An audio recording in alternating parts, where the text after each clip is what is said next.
কোনো বাড়িতে কোনো পরিবারে যখন কারোর জন্ম হয় তখন তা কত সুখের মুহূর্ত হয়। সেই ছোট্ট সন্তান যখন কিছুটা বড় হয় সে হাঁটার চেষ্টা করে, আর সেই প্রক্রিয়াতেও খুব বড় একটা শিক্ষা লুকিয়ে রয়েছে, ঠেলে দেওয়া। যখন আপনি হাঁটতে চান, সামনে এগোতে চান, তখন আপনি কি করেন? নিজের পায়ের তলার যে মাটি তাকে আপনি পেছনে ঠেলে দেন। ব্যাস, এই একই জিনিস তো জীবনেও শিখতে হবে। এবার যদি আপনি জ্ঞানের পথে অগ্রসর হতে চান তাহলে অজ্ঞানতাকে পেছনে সরিয়ে দিতে হবে। যদি আপনি প্রকাশের দিকে এগোতে চান তাহলে অন্ধকারকে পেছনে সরিয়ে দিতে হবে। যদি আপনি ভবিষ্যতে সফল হতে চান তাহলে অতীতের যে অসফলতাগুলিকে পেছনে সরিয়ে দিতে হবে।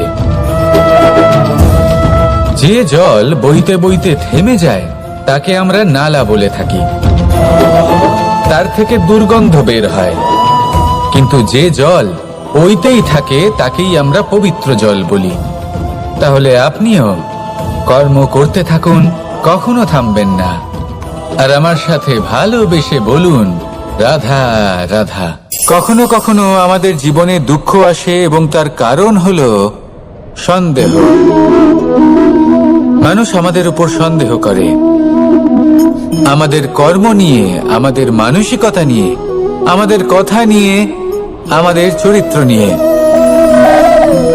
কখনো কখনো আমরা শুভ উদ্দেশ্য নিয়ে কারোর মঙ্গল কামনা করি, তার জন্য কোনো ভালো কর্ম করি, এবং সেই ব্যক্তি আমাদের বন্ধুত্ব নিয়েই, আমাদের সম্পর্ক নিয়ে, আমাদের সততা নিয়ে প্রশ্ন করতে থাকে, আমাদের সন্দেহ করে। তখন আমাদের দুঃখ হয়, কিন্তু এটা হওয়া উচিত নয়। কারণ যখনই কোনো ব্যক্তি আপনাকে সন্দেহ করছে তাতে আপনারই মূল্য বৃদ্ধি পাচ্ছে। এবার আপনি বলবেন, এ কি করে সম্ভব হতে পারে? একটা কথা বলুন, আপনি কখনো শুনেছেন যে কয়লার শুদ্ধতার পরিমাপ করা হচ্ছে? শোনেননি, কারণ এমনটা কখনো হয়ই না। শুদ্ধতার পরখ শুধুমাত্র সোনার ক্ষেত্রে করা হয়, শুধুই তার শুদ্ধতা নিয়ে সন্দেহ প্রকাশ করা হয়। এই সোনাকে পরখ করা হয়, আর যখন এই সোনা এই পরীক্ষায় উত্তীর্ণ হয় তখন সেই সোনা কতটা মূল্যবান সেটা সংসার জানতে পারে।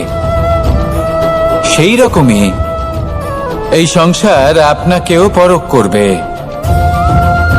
যখন আপনি এই পরীক্ষায় উত্তীর্ণ হবেন তখন আপনার মূল্য কতটা অধিক সেটা এই সংসারও জানতে পারবে। সেই জন্য যখনই কেউ আপনার উপর সন্দেহ করবে, দুঃখ পাবেন না। শুধু এই কথাটার খেয়াল রাখবেন, আপনি কি উচিত পথে চলেছেন, উচিত কর্ম করছেন।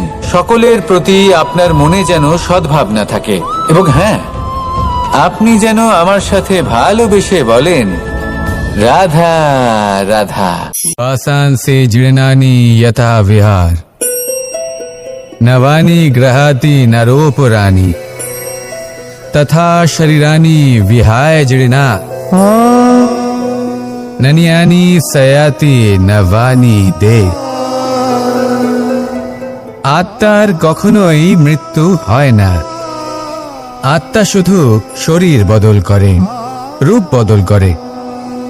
আর যেখানে আত্মার মৃত্যু হতে পারে না সেখানে প্রেম কিভাবে সমাপ্ত হতে পারে? কারণ প্রেম হলো নিজেই পরমাত্মার রূপ।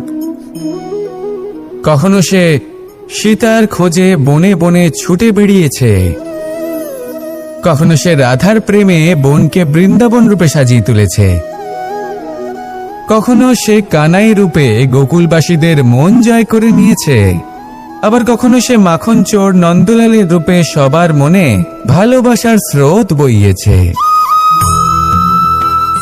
কখনো নিজের হাতে বাঁশি নিয়ে তাতে ভালোবাসার সুর তুলেছে, আবার কখনো নিজের আঙুলে সুদর্শন চক্র ধারণ করে ধর্ম এবং প্রেমের বিরোধীদের সংহার করেছে। কখনো সে যশোদানন্দন হয়ে গোকুলে অনেক লীলা করে বেরিয়েছে, আবার কখনো দেবকী নন্দন রূপে কংসের লীলার পরিসমাপ্তি ঘটিয়েছে। কখনো যুদ্ধ বিমুখ হয়ে প্রজাদের রক্ষা করেছে, আবার কখনো ধর্ম রক্ষার জন্য সে যুদ্ধে অবতীর্ণ হয়েছে। সারথীর রূপে, এবং এই সংসারকে গীতার জ্ঞান প্রদান করেছে। এই ভালোবাসা নয় তো কি, যে গোলকে নিজের রাধাকে হারানোর পরে নিজেও পৃথিবীতে অবতীর্ণ হয়েছে এই সংসারকে প্রেমের শিক্ষা দিতে। এই প্রেম ছাড়া আর কি, যে বৈকুণ্ঠে নিজের লক্ষ্মীকে হারিয়ে সেই সংসারে শ্রীনিবাসের রূপে এসেছে, এই সংসারে নিজের ভালোবাসাকে পেতে এসেছে। এই প্রেম হলো অনন্ত, এর যাত্রা হলো অনন্ত, এবং এই প্রেম যার যাত্রার কোনো অন্ত নেই আর যার প্রভাব হলো সুগভীর, সেই পরমাত্মারূপী প্রেমকে এই প্রেম দূতের প্রণাম। আসুন আর আমার সাথে ভালোবেসে বলুন, রাধা রাধা। আমরা আনন্দ লাভের জন্য ভালোবাসি মা বাবাকে, ভাই বোনকে, পরিবার পরিজনকে, বন্ধুকে, প্রেমিকাকে। আমরা চাই যে সকলে যেন আপন হয়ে থাকেন, আমাদের কাছে থাকেন। কিন্তু মানুষের একটা প্রবৃত্তি আছে যে তিনি যা লাভ করে ফেলেন তার মূল্য তিনি বুঝতেই পারেন না। যদি আপনার বাড়ির কাছে একটা মিষ্টি জলের সরোবর থাকে বা সুন্দর নদী থাকে, তাহলে জলের গুরুত্বটা কি আপনি তা বুঝতেই পারবেন না। সেইখানে আপনি যদি কোনো একটা মরুভূমিতে যান, আপনি অনুভব করতে পারবেন যে এক একটা ফোঁটা জলের কি গুরুত্ব, তার মূল্য কি। সুখের মুহূর্তে যদি আপনজনদের মনে রাখেন, তবে দুঃখের মুহূর্ত নিজে থেকেই দূরে সরে যাবে। ভালোবাসা এবং তার সাথে স্মরণ করা, এটাই তো হলো জীবনের এবং ভালোবাসার আসল মূল্য। আসুন আর আমার সাথে ভালোবেসে বলুন, রাধা রাধা। আশা এবং বিশ্বাস মানুষের জীবনের দুই অমূল্য স্তম্ভ। এটাই হলো ঢাল এবং এটাই হলো অস্ত্র। এটাই আমাদের রক্ষা করে এবং এটাই আমাদের জীবনের পথ প্রশস্ত করে। কিন্তু ছোট একটা সমস্যা আছে। এবার যদি আপনি বটবৃক্ষের থেকে এই আশা রাখেন যে এ আমাকে ফল দেবে, তাহলে সেই আশা ভঙ্গ হওয়াই স্বাভাবিক। আর যদি আপনি বিশ্বাস করেন যে খেজুর গাছ আপনাকে ছায়া প্রদান করবে, তাহলে সেই বিশ্বাসও অবশ্যই ভঙ্গ হবে। তাহলে কি করা উচিত? চোখ বন্ধ করে যে কাউকে বিশ্বাস করার আগে বা যে কারোর থেকে আশা রাখার আগে নির্বাচন করুন যে কার ওপর বিশ্বাস রাখতে চান, কার ওপর আশা রাখতে চান। তবে আমি তো বলবো যে বিশ্বাস করতে হলে নিজের উপর করুন, যে এই সংসারে এমন কোনো কাজ নেই যা আপনি করতে পারেন না। আর শুধু কর্ম করতে থাকুন আর ভরসা রাখুন ঈশ্বরের ওপর, যে উনি আপনার কর্ম দেখবেন আর আপনাকে আপনার কর্মফল অবশ্যই দেবেন, আপনাকে সাফল্য দেবেন। যদি আপনার বিশ্বাস অটল হয়, নিরন্তর পরিশ্রম করেন, তাহলে ঈশ্বর কখনোই আপনার আশা ভঙ্গ হতে দেবেন না। আসুন আর আমার সাথে ভালোবেসে বলুন, রাধা রাধা। আমাদের হাতটা দেখুন, এই হাতে 5টা আঙুল আছে যা ভিন্ন ভিন্ন ধরনের, একরকম কেন নয়? কারণ হলো প্রত্যেকের নিজের নিজের গুরুত্ব আছে, নিজের নিজের মাহাত্ম্য আছে। এরা ভিন্ন, তাই একত্রিত হয়ে মুষ্টিবদ্ধ করা সম্ভব, যার দ্বারা আমরা আত্মরক্ষাও করতে পারি, আবার আক্রমণও করতে পারি। যদি 5টি আঙুল সমান হতো, তাহলে মুষ্টিবদ্ধ হতে পারত না, নিজেদের মধ্যে বিভ্রান্তির সৃষ্টি করত। এবার এরকমই কিছু আমাদের সংসারেও হয়। আমাদের দেশ, যেখানে একটি ভূমির ওপর ভিন্ন ভিন্ন ধর্মের মানুষ বাস করেন, ভিন্ন ভিন্ন জাতি, ভিন্ন ধর্ম, ভিন্ন ভাষা। কিন্তু যদি আমরা এটা ভাবি যে কিভাবে এই দেশকে কল্যাণের পথে নিয়ে যাওয়া যায়, কিভাবে এর বিকাশ করা সম্ভব, তাহলে আমাদের একত্রিত হওয়া শিখতে হবে। যেইভাবে 5টা আঙুল একত্রিত হয়, মুষ্টিবদ্ধ হয়, সেইভাবেই আপনার যে ভাষাই হোক, যে ধর্মই হোক, যে জাতি হোক না কেন, ঠিক আছে, আবশ্যক হলো আপনার নিজের কর্মভূমির সাথে, আপনার ধরিত্রীর সাথে যুক্ত থাকা, সাথে থাকা। তবেই দেশের উন্নয়ন সম্ভব, তবেই এই দেশ স্বতন্ত্র থাকবে, সফল হবে, আর এই মন প্রসন্ন হয়ে বলবে, রাধা রাধা। খেলা খেলতে কে না ভালোবাসেন, আমরা প্রত্যেকেই যখন সময় পাই, সুযোগ পাই, তখনই আমরা কোনো খেলা খেলি। খেলার সময় দুই ধরনের মানুষ ওখানে থাকেন। এক, যারা অংশগ্রহণ করেন, আর দুই, যারা দেখতে থাকেন, যারা দর্শক হয়ে দেখেন, যারা নিজের পক্ষের বিজয়ের ফলে উচ্ছ্বসিত হয়ে থাকেন, পরাজয়ের ফলে শোক পালন করেন, পরামর্শ দিয়ে থাকেন। আর বিজয়ী কে হন? বিজয়ী তিনি হন যিনি অংশগ্রহণ করেন। নির্বাচন আপনাকে করতে হবে, আপনি কি করতে চান? আপনি কি খেলোয়াড় হতে চান, নাকি আপনি দর্শক হতে চান? যদি আপনি বিজয়ের আনন্দ লাভ করতে চান, সেই রোমাঞ্চ অনুভব করতে চান, তাহলে খেলতে হবে। ময়দানে আপনাকে নামতেই হবে। পরাজয়ের সম্ভাবনার ভয়ের সাথে আপনাকে লড়াই করতেই হবে। বিপক্ষের আহ্বানকে স্বীকার করতেই হবে, খেলোয়াড় হয়ে উঠতে হবে। তবেই এই বিজয়ের সম্ভাবনা থাকবে।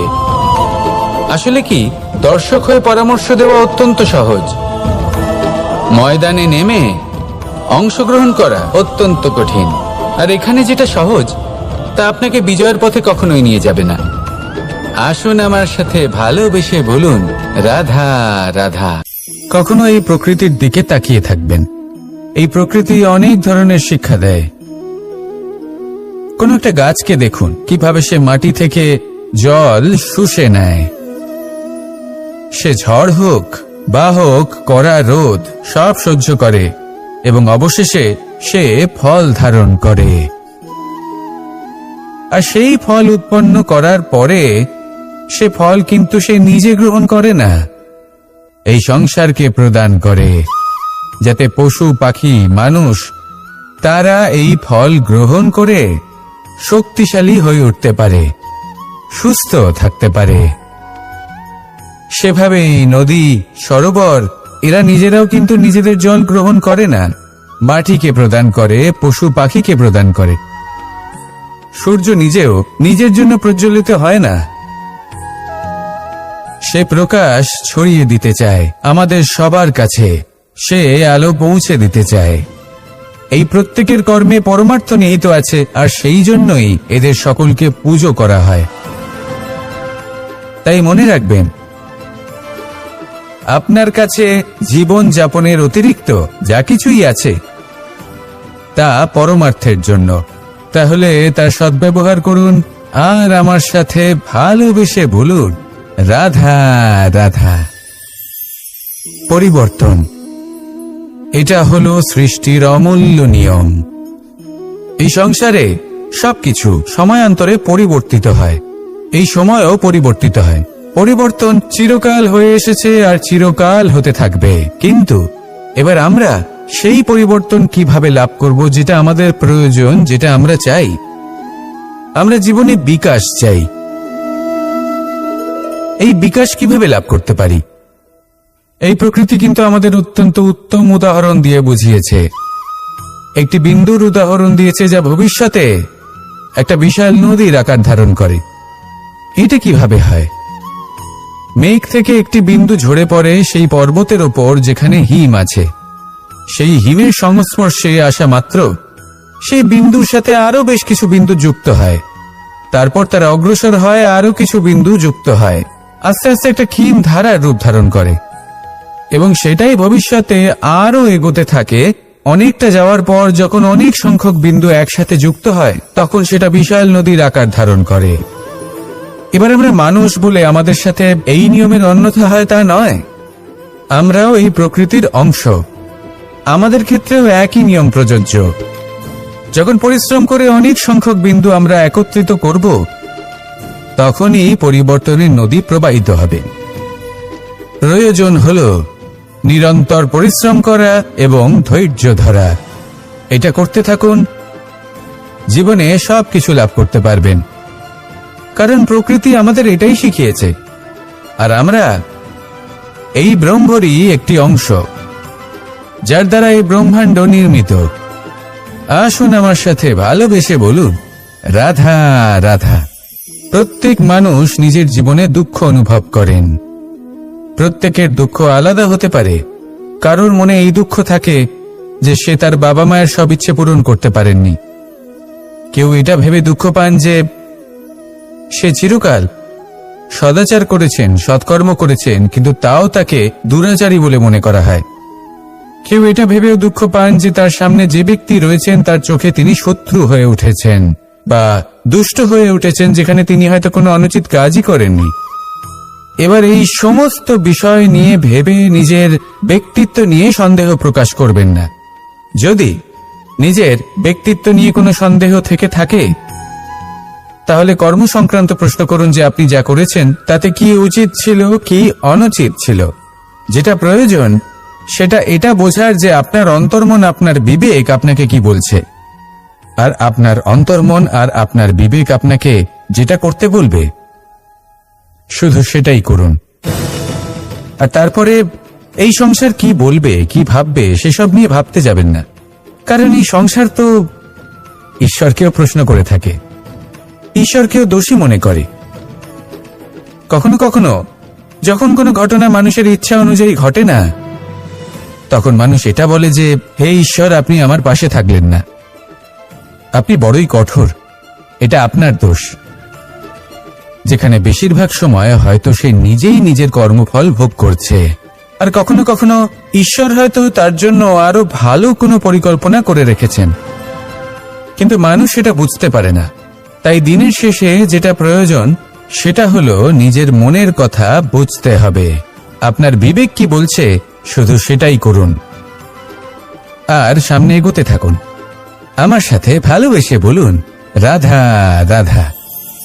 পাশা নামক এই খেলাটি আপনারা নিশ্চয়ই খেলেছেন, না খেলে থাকলে দেখেছেন, আর যদি দেখেও না থাকেন তাহলে নিশ্চিত রূপে শুনেছেন। মহাভারতের এই মহাযুদ্ধ কোথাও না কোথাও এই পাশা নামক খেলার কারণে হয়েছিল। পাশার এই বিচিত্র খেলা, দান, এইসবের কারণে কেউ নিজের মাথায় রাজ মুকুট পরিধান করেছিলেন, আবার সেখানে পরাজিত হওয়ার জন্য কাউকে বনবাসও ভোগ করতে হয়েছিল। কিন্তু এই খেলা সমাপ্ত হওয়ার পরে সমস্ত ঘটি আর এই পাশার ছক একই পুটলিতে স্থান পেল। এটাই হলো আমাদের জীবন। এই সংসারে আমরা জয় পরাজয়ের বিষয়ে এতটাই ভাবি, এত চিন্তা করি যে এই জীবনের খেলার আনন্দটাই উপভোগ করতে পারি না। আর অবশেষে কি হয়?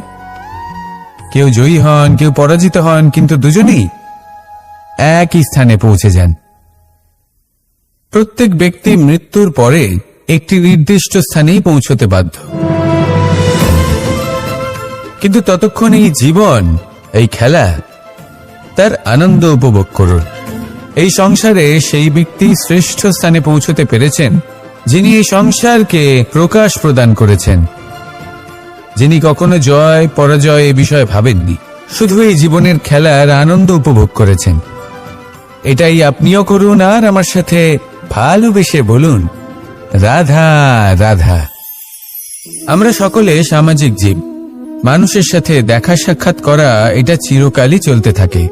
আমরা কখনো কাউকে উপহার দিই, আবার কখনো কেউ আমাদের উপহার দেয়। কখনো কি এমন হয়েছে যে আপনি কাউকে একটা উপহার দিয়েছেন, কিছু সময় পরে বা কিছু মাস পরে সেই উপহারই ঘুরে ফিরে আপনার কাছেই এসেছে, অর্থাৎ সেই বস্তুটাই আপনার কাছে আবার ফিরে এলো? এরকম হয়। ছেলেবেলায় একদিন একজনের বিবাহ ছিল, তখন মা তাকে একটা উপহার দিতে চাইছিলেন, তাই তিনি একটা পোশাক বানালেন আর সেটাকে সুসজ্জিত করছিলেন। আমি দেখলাম আর জিজ্ঞেস করলাম যে মা, এই পোশাক এত সুসজ্জিত করার কি আছে? তখন মা বললেন যে কানাই, কখনো কাউকে এমনই উপহার দেবে, এমন প্রকারে দেবে যে সেটা যদি আবার ঘুরে ফিরে তোমার কাছে ফিরে আসে তাহলে যেন তোমার খারাপ না লাগে। এটাই কিন্তু হয় আমাদের ব্যবহারের সাথে, কর্মের সাথেও এবং আমাদের কথার সাথেও। তেমনই আচরণ করবেন যে আচরণ আপনি সহ্য করতে পারবেন। যদি মুখ থেকে কটু কথা বেরোতে থাকে তখন নিজেকে সংযত করে নিন। সেই শব্দই প্রয়োগ করুন যেটা আপনি তার বদলে শুনতে চাইবেন, এবং আপনার দুঃখও হবে না, কারণ আপনার কর্ম এমন একটা উপহার যেটা আবার ঘুরে ফিরে ফলস্বরূপ আপনার কাছেই আসবে। সেই জন্য নিজের আচরণ শুভ করুন, নিজের মানসিকতা শুভ করুন, নিজের মুখ থেকে মধুর বাণী নিঃসৃত করুন, আর এইভাবে মধুরভাবে বলুন, রাধা রাধা। এই সংসারে একটা শব্দ আছে যার বিষয়ে মানুষ অত্যাধিক চিন্তা ভাবনা করে, আর সেই শব্দ হলো অস্তিত্ব, পরিচয়। প্রত্যেক ব্যক্তি এই সংসারে নিজের অস্তিত্ব গড়তে চায়, আর ছোট থেকে এটাই হয়। যখন আমরা শ্রেণীকক্ষে যাই, পড়তে যাই, তখন আমরা এটাই ভাবি যে আমরা নিজেদের অস্তিত্ব গড়ব, সুনাম অর্জন করব। সকল ব্যক্তি যাতে এটাই বলে যে এই হলো সর্বশ্রেষ্ঠ ছাত্র, আর এটাই আমাদের পরিচয়। কার্যক্ষেত্রেও আমরা ঠিক এটাই চেষ্টা করি, পরিশ্রম করতে থাকি এবং ভবিষ্যতে গিয়ে আমরা নিজেদের পরিচয় খুঁজে পাই। পরিচয়ের সাথে সাফল্য আসে, আর সাফল্যের সাথে আসে অস্তিত্ব। আর যখন এই দুটি সংযুক্ত হয়, তখন মানুষ অসফলতার কথা ভেবে ভয়ভীত হয়ে পড়ে, আর এটা ভাবতে থাকে যে যদি আমি অসফল হই তাহলে সেই পরিচিতির কি হবে, সেই নামের কি হবে, সেই সবকিছু যে আমি অর্জন করেছি তার কি হবে। সে ভয়ভীত হয়ে পড়ে, আর এই ভয়ের কারণে তার বিকাশ কোথাও না কোথাও অবরুদ্ধ হয়। সে শ্রেষ্ঠ কর্ম করা বন্ধ করে দেয় এবং শুধুই সুরক্ষিত থাকতে চেষ্টা করে। আর অসফল হলে তাতে ভয় পাওয়ার কোনো প্রয়োজন নেই, কারণ যখন আপনি সফল হন তখন এই সাফল্য আপনার পরিচয় এই সংসারের সাথে করায়। কিন্তু যখন আপনি অসফল হয়ে থাকেন তখন এই অসফলতা এই সংসারের পরিচয় আপনার সাথে করায়, যা অত্যন্ত আবশ্যক। অসফলতা প্রত্যেকের জীবনেই আসবে, তার সম্মুখীন হন আর তার থেকে শিক্ষা লাভ করুন। কারণ যখনই আপনি অসফল হন তখনই আপনার জ্ঞান চক্ষু উন্মুক্ত হয়। আসুন আমার সাথে ভালোবেসে বলুন, রাধা রাধা। জীবনে ক্ষমা চাওয়া তাও কিছুটা সহজ, ক্ষমা করতে পারা অত্যন্ত কঠিন। ক্ষমা দুই অক্ষরের এই শব্দ হতে পারে, কিন্তু অত্যন্ত বড় এই শব্দ, অত্যন্ত গুরুত্বপূর্ণ এই শব্দ। কখনো কখনো অন্য কাউকে ক্ষমা করে দেওয়া তাও কিছুটা সহজ কাজ, কিন্তু নিজেকে ক্ষমা করতে পারা অত্যন্ত কঠিন হয়ে দাঁড়ায়। অতীতে যদি আমাদের এমন কোনো ভুল হয় যে কারণে আমরা নিজেকে ক্ষমা করতে পারি না, অনেক সময় এমন কিছু ভুল করে বসি যে বিষয় শুধু আমরাই জানি, কিন্তু আমরা নিজেকে ক্ষমাই করতে পারি না, আর আমাদের বিকাশ সেখানে স্তব্ধ হয়ে যায়। কারণ যদি আপনি ক্ষমা করতে না শেখেন, নিজেকে ক্ষমা যদি না করতে পারেন, তাহলে তা আপনার জীবনের সব থেকে বড় বাধা হয়ে দাঁড়াবে। সেই জন্য জীবনে অবশ্যই শিখুন যে কিভাবে নিজেকে ক্ষমা করতে হয়, আর শিখুন যে আগের করা ভুল আবার কি করে না করা যেতে পারে। এই মন হালকা হবে আর প্রসন্ন হয়ে বলবে, রাধা রাধা। আজ আমি আপনাকে একটা ছোট্ট কাহিনী শোনাবো। একবার আমি, রাধা আর দাদা, আমরা তিনজনে মিলে লুকিয়ে একটা উপবনে গেলাম আম পেড়ে খেতে। অনেক পরিশ্রম করে আমরা ওখানে পৌঁছলাম, আর আমরা আশ্চর্যচকিত হয়ে গেলাম এটা দেখে যে এবার তো আম পাকেইনি। এবার দাদা কি করলেন, একটা আম পাড়লেন আর সেটা চাখলেন, আর উনি নিরাশ হয়ে পড়লেন। উনি বললেন যে এটা তো খুবই টক। তারপর রাধা একটা আম পাড়ল আর সেটা চেখে দেখল, আর রাধা উৎসাহিত হয়ে পড়ল। আমি রাধাকে জিজ্ঞেস করলাম, কি হয়েছে, তুমি এত উৎসাহিত কেন? তখন রাধা বলল যে এবার এত বেশি টক আম হয়েছে যে এগুলো দিয়ে আমরা আচার বানাবো। তাহলে দাদা ওখান থেকে বেরিয়ে গেলেন নিরাশ হয়ে এবং খালি হাতে। রাধাও ওখান থেকে বেরিয়ে গেল কিন্তু উৎসাহিত হয়ে, আর অনেকগুলো কাঁচা আম সাথে নিয়ে। এর থেকে আমরা কি শিক্ষা পেতে পারি? যে প্রত্যেকটা স্থানে এমন কিছু রয়েছে যেখান থেকে আমরা কিছু একটা শিক্ষা লাভ করতে পারি, যা আমাদেরকে বিকাশের পথে নিয়ে যেতে পারে।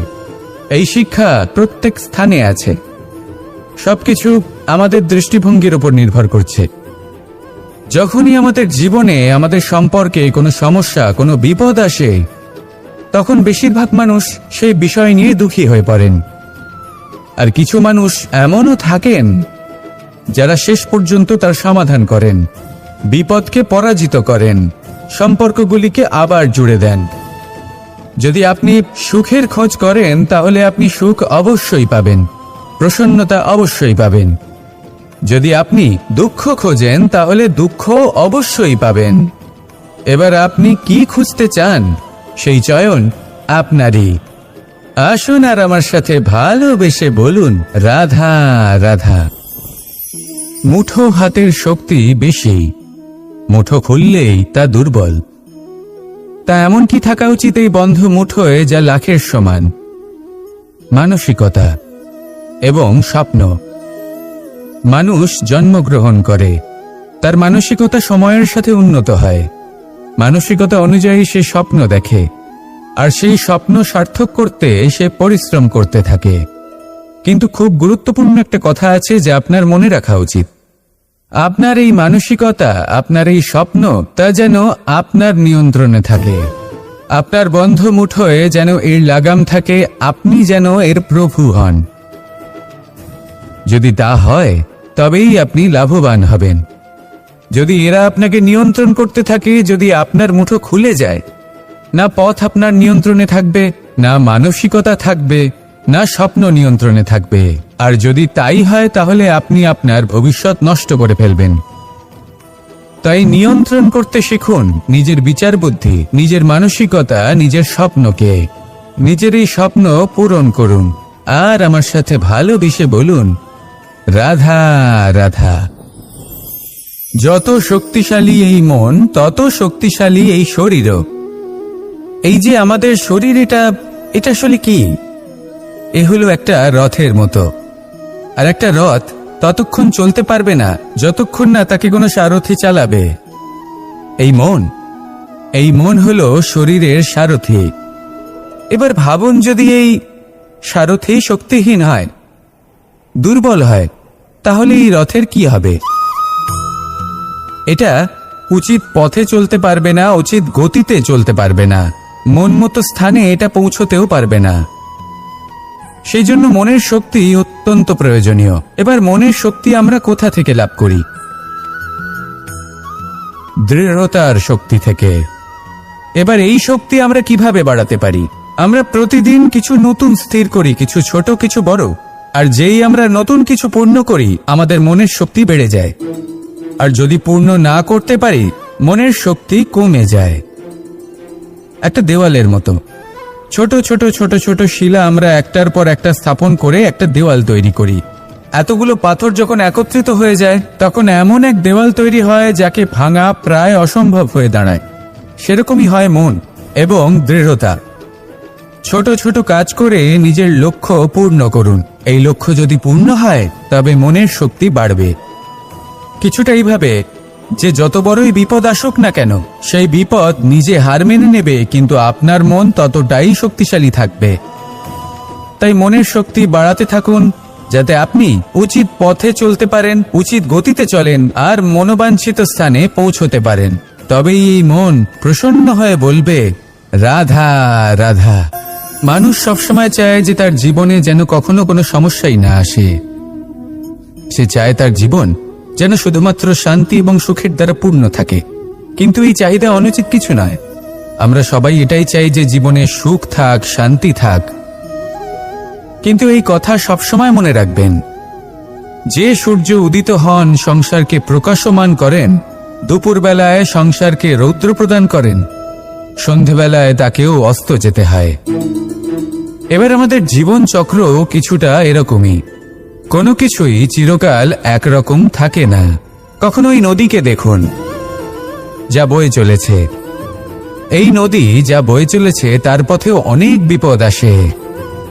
বড় বড় পাথরের সম্মুখীন হয়ে তাকেও সামনে এগিয়ে যেতে হয়।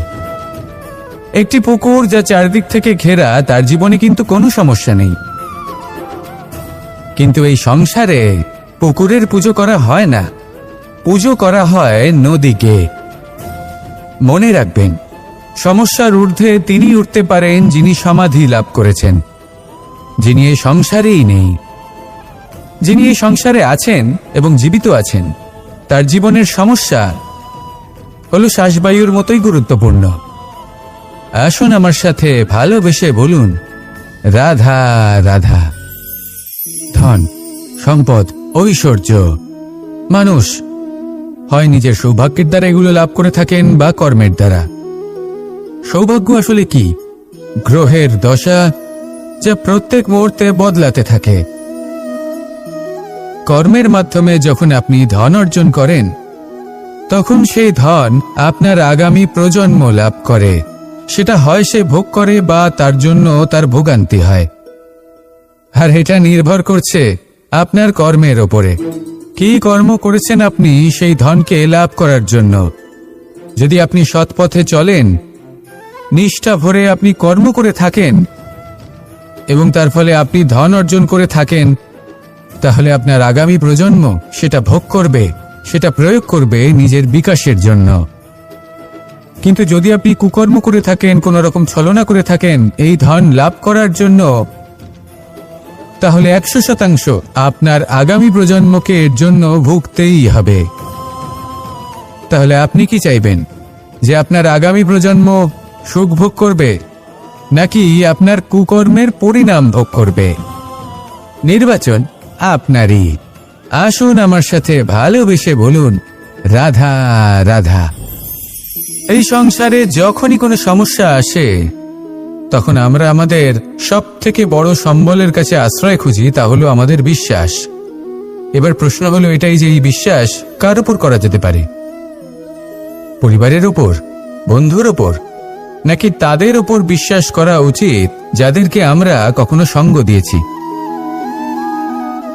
দেখুন, এই সংসারে বিপদের সম্মুখীন হলে কি আপনাকে সাহায্য করবে সেটা নির্বাচন করা আপনার হাতে নেই। সেটা সেই সকল ব্যক্তির উপর নির্ভরশীল যে তারা আপনাকে সাহায্য করবে নাকি করবে না। অর্থাৎ যখনই কোনো বিপদ আসে, সর্বপ্রথম তার সম্মুখীন আমাদের নিজেকেই হতে হয়, আর তার জন্য প্রস্তুত থাকা প্রয়োজনীয়। সেই শক্তি, সেই সাহস অর্জন করা প্রয়োজনীয়। দেখুন, যখনই অন্ধকার আসে তখন সবার আগে কি আপনাকে ত্যাগ করে চলে যায়? আপনার নিজেরই ছায়া। এই অন্ধকারের সম্মুখীন হতে হয় অন্তরের প্রদীপের দ্বারা, অন্তরের আত্মা দ্বারা। তবেই আপনি অন্ধকারের ওপর জয়লাভ করতে পারবেন। সেই জন্য যে বিপদই আসুক না কেন, নিজেকে তার জন্য প্রস্তুত রাখা উচিত। সেই সাহস নিয়ে আসুন। এমন কোনো বিপদ নেই যা আপনাকে ভেঙে দিতে পারে। আসুন আমার সাথে ভালোবেসে বলুন, রাধা রাধা। পাষাণ সে জীর্ণানি যথা বিহার, নবানি গ্রহাতি নরোপরানি, তথা শরীরানি বিহায় জীর্ণা, ননিয়ানি সয়াতি নবানি দে। আত্মার কখনোই মৃত্যু হয় না। আত্মা শুধু শরীর বদল করে, রূপ বদল করে।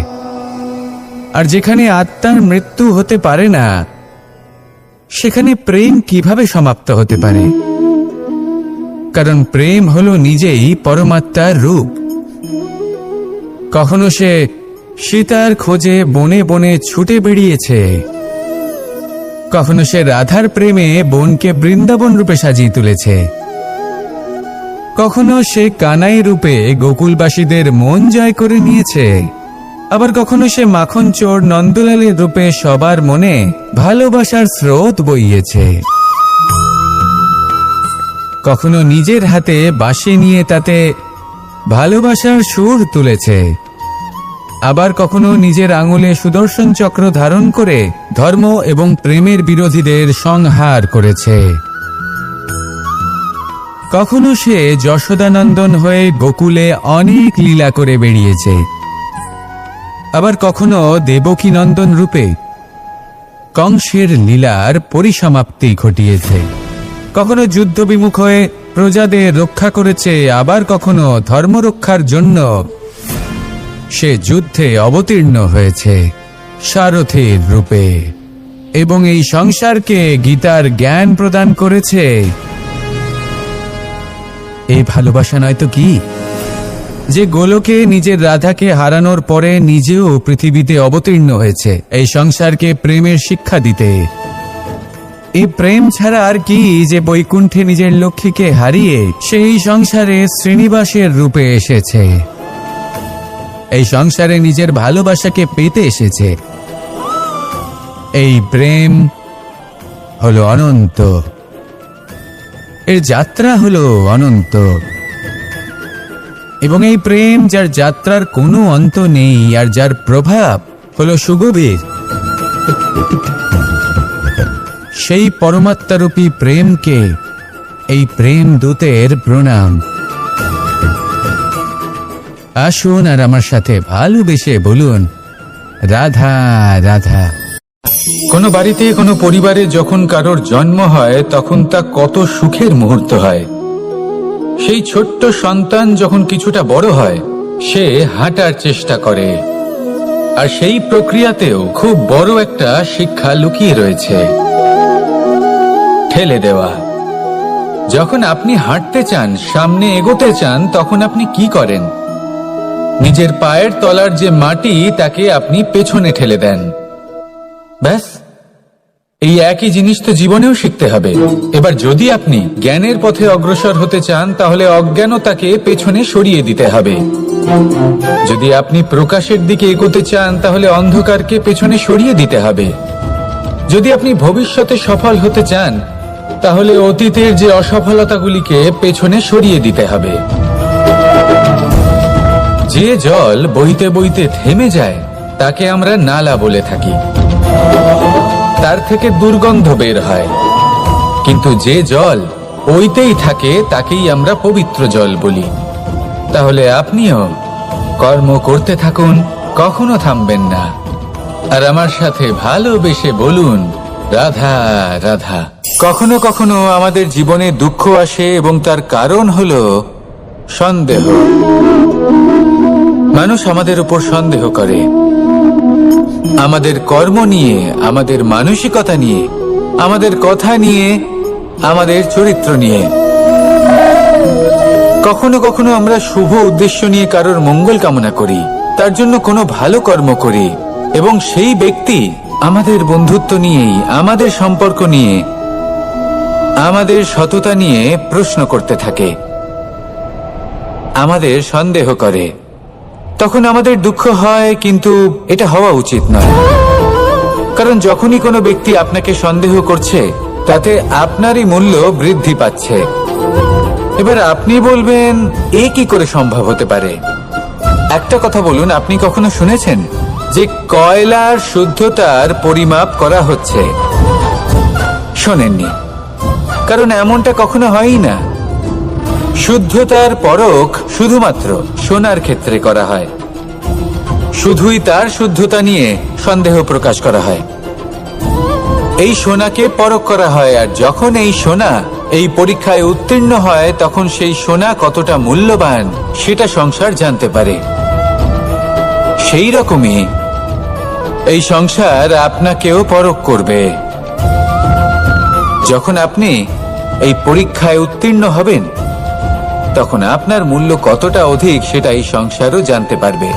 সেই জন্য যখনই কেউ আপনার উপর সন্দেহ করবে, দুঃখ পাবেন না। শুধু এই কথাটার খেয়াল রাখবেন, আপনি কি উচিত পথে চলেছেন, উচিত কর্ম করছেন।